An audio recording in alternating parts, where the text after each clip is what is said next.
You're not crazy, you're chosen, and that's exactly why the weight feels so heavy.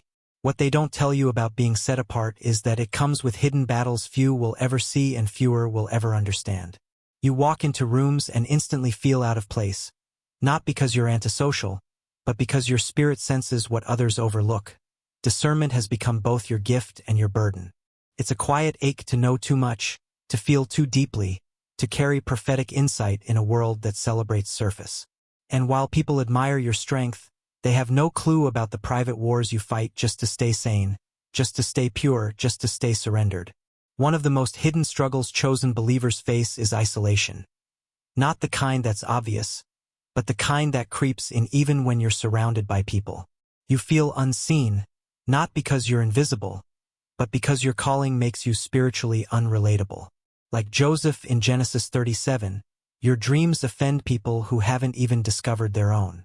They smile to your face, but deep down they resent your favor, and you can feel it. So you start shrinking, second-guessing, even hiding what God showed you, just to keep peace. But peace built on silence is not peace, it's bondage. Another secret burden is the relentless pressure to be perfect. People assume that because you're anointed, you're immune to temptation. But the enemy doesn't attack the irrelevant, he stalks the influential. The higher your calling, the subtler his strategies. Like Jesus in the wilderness, Satan won't just tempt you with sin, he'll tempt you with timing, pushing you to move ahead of God, to prove your worth before it's your season. Luke 4 verses 1-13. You've learned to smile on stages and cry in silence, because admitting weakness feels like betraying the image they've built of you. And yet, even Paul, who wrote most of the New Testament, pleaded 3 times for his thorn to be removed. 2 Corinthians 12 verses 7-9. The thorn doesn't disqualify you. It proves you're real. Another hidden struggle, your obedience often looks like rebellion. God calls you to things that make no earthly sense. Walking away from circles that helped raise you, saying no to what everyone else celebrates, standing alone in convictions that others mock. Like Noah building an ark in a drought, your faith makes you look foolish until it starts to rain. People question your decisions, challenge your motives, but they weren't in the prayer closet when God gave you the instruction. They didn't fast with you, weep with you, wrestle like Jacob did until God renamed him. Genesis 32 verse 28. But still, you obey not because it's easy, but because it's right. Then there's the weight of hidden responsibility, the kind that no one applauds. You intercede for people who wouldn't even pray for you. You show up, pour out, and go home empty, because spiritual leadership doesn't come with an off switch.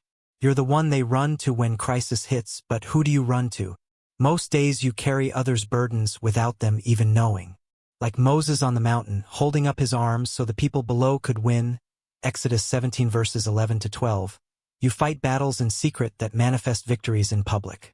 But perhaps the most overlooked struggle is the grief of becoming. God is constantly pruning you, stripping you, stretching you, and it hurts. You mourn versions of yourself that no longer fit, friendships that can't go with you, and seasons that ended without closure. Romans 8 verse 28 says all things work together for good, but it never said all things would feel good.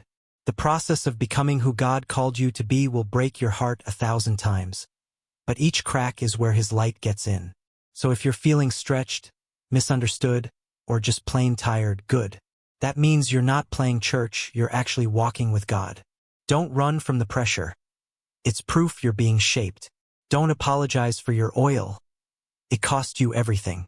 The weight you're carrying isn't punishment. It's preparation. You're not just going through it, you're growing through it. And the very struggles you hide now will be the stories you tell when God brings you into your next chapter. So stand firm. You're not weak, you're marked. And the fire you're in isn't to destroy you. It's to reveal you.